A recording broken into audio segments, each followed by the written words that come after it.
Welcome to the Old South Meeting House. Here, the Massachusetts have gathered to make a stance against taxes imposed by the British Parliament.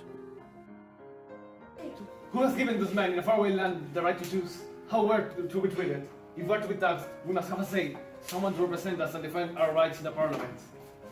No taxation without representation! Up until now, the other colonies have been able to avoid the despicable taxes through legal means. However, Governor Hutchinson has proved to be hard-headed in his loyalty to the crown.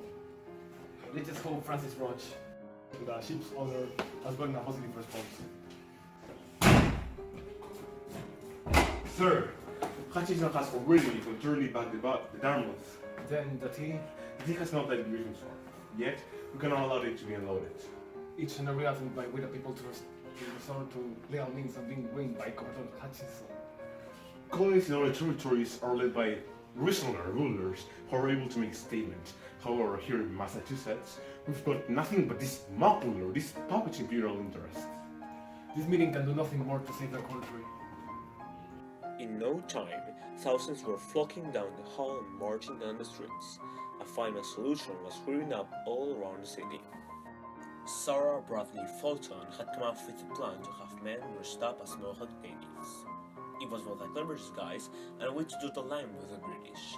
A new generation of colonists identified themselves as Americans.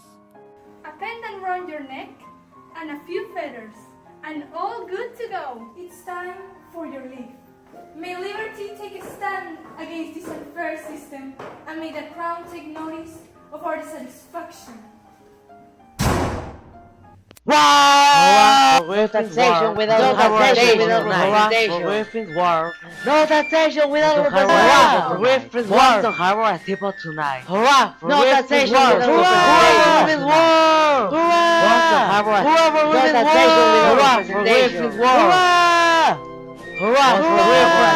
For Griffin's war! Taxation without representation. Hurrah! For Griffin's war! Hurrah! No taxation without representation. Hurrah! Harbor a people tonight. No taxation without representation. And so, the mob reached Boston Harbor.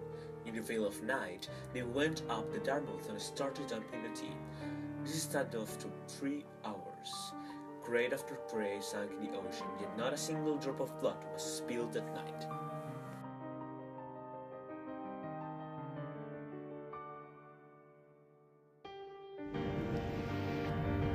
Harbor shut down, access replaced by this general.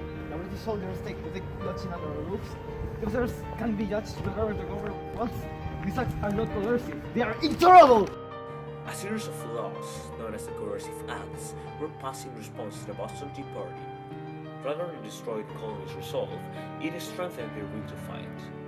The effects of these acts spread across the 13 colonies and eventually led them to form their own governing body, the Philadelphia Congress.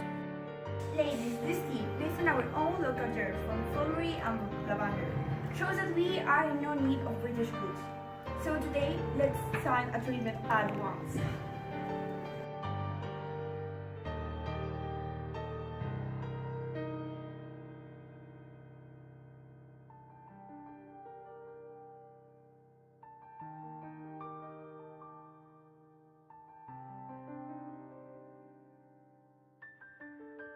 In time, the acts were met with opposition all around the colonies.